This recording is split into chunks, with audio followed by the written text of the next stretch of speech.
We're talking with the New York Times' David Fahrenthold, who shares a byline on this news story. The headline, "Struggling with Errors, Doge Deletes Billions More from List of Savings." The subheadline reads, "For the second time in a week, Elon Musk's government overhaul effort updated its wall of receipts to remove mistakes that inflated its success." I mean, you and your colleagues have done such incredible reporting on this, showing many of the mistakes and false numbers that this Doge team have posted on their so-called wall of receipts, overstating savings, claiming an $8 billion savings instead of $8 million.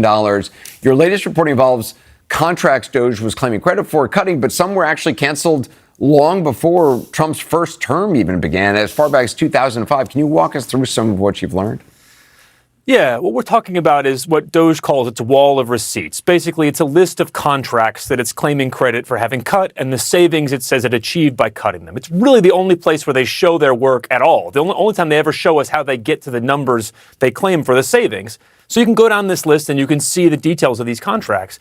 And you said in two of the cases, they were counting as canceled two contracts that actually just ended on their own when George W. Bush was president, from 2005 and 2006. And each of those contracts, they claimed a $53 million savings now. So that's the kind of error we're finding. It's not rocket science. You could click literally on a link and see that this was 20 years old. Now, if you can find that out, how long did it take you to find that out? Is it a simple mistake on their part, or is it deceptive? Well, what it is part of a pattern, right?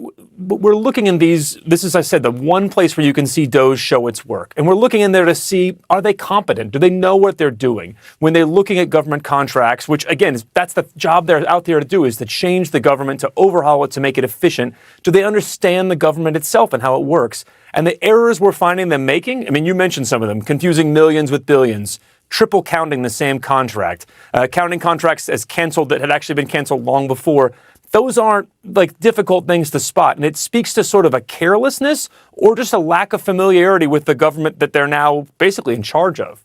And has there been any explanation from the White House or Doge as to why they got this stuff so wrong? The barest of explanations. What they've said is, well, these numbers came from the agencies themselves. Federal agencies sent us these numbers.